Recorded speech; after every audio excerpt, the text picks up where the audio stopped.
Okay, so I'm coming up in the reamping phase of this project, and since I'm going to be recording a lot of guitar tones in the next couple days, I thought I'd do a quick video on a couple pointers on miking a guitar cab, and specifically on using multiple mics on a cab and just getting everything phase aligned.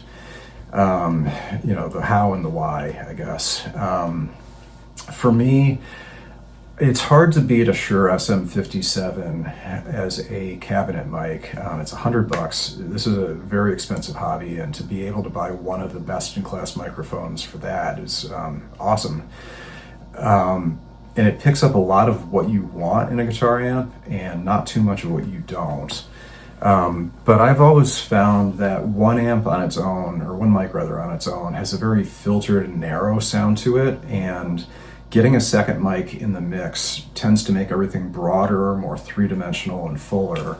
And, you know, that's not always the answer, but I'm a guitarist writing guitar music. I want, like, big, thick, expansive guitar sounds.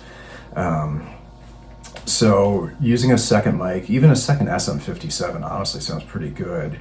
I've found I have a MD421 on the cab as well right now, and it has less mid-range than the SM57, which is a very mid-heavy mic, but a lot of like depth and high-end above and below that.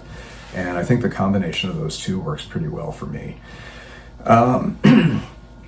Two pieces of gear and one tip for going about this. First, it's really a lot easier to position a mic if you have a good flashlight. This thing is not big, but packs quite the punch. And what that does is the cab grill is pretty opaque, but if you hit it with a big enough light, a bright enough light, you can actually see the speaker underneath it. And when you're moving your mic around, it really helps to have some visual cues to go off.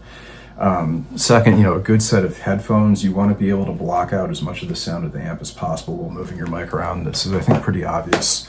And then the third tip is that if you have either a outboard preamp that lets you reverse phase, or if you're monitoring through your recording program, having one of the tracks out of phase with the other. I always start with my primary mic in phase, my secondary mic out of phase. And, you know, we'll get into that, but I think it really helps getting them phase coherent, paradoxically, by making them sound awful. But for now, I've got a riff looping for, 12 minutes here, and I hope we don't need that kind of time. I'm going to kick this off with just the SM57 running for the time being, and we'll go from there.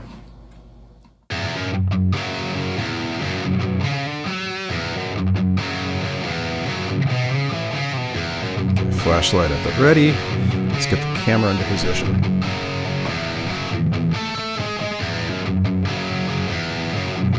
Moving some foot switches here.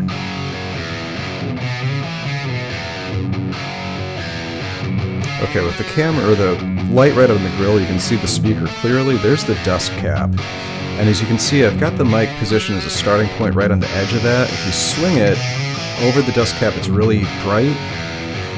And over here it gets a lot darker. I like right on that edge as kind of a pretty good, full, balanced sweet spot. Not too close to the center, it still has some thickness to it. Now let's go back and bring the second mic into the mix. As a reminder, right now we've got the phase cancel reversed on this. Fire up the track, and initially it should sound bad. Very washed out, but that's kind of what we're looking for right now.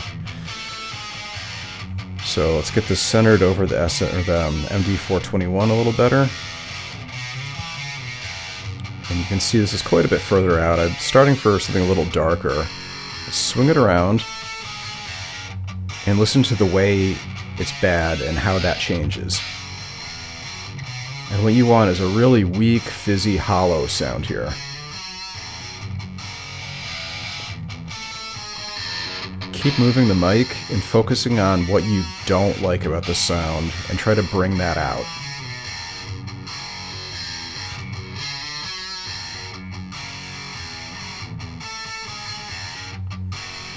Okay. Now we go back and hit that phase button. and magic. Okay, so that's a rhythm tone. That was pretty quick and dirty, working really quickly from starting points that I knew I kind of liked.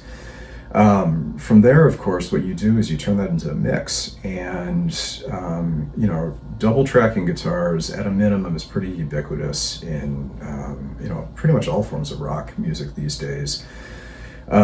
Someone once explained it to me as you don't really hear guitars super directionally so much as you hear them out of the side of your ears, and you're getting a lot of reflected sound coming at you rather than just head on. And the slight variations from side to side give it some of that depth and space that we're used to experiencing. There could be something to do that. I like the theory, but I'll dub this in after the fact. But what you're doing really is you start with one track of guitar, and it sounds like this. And that's cool, it's a good sound. But you pan that all the way over to one side, and then get your second guitar all the way over another side, and bring that in, and you just immediately get this depth and spread that wasn't there before. And then you add your bass guitar, and that fleshes out the low end, and you put some drums around that, and that sounds like rock and roll.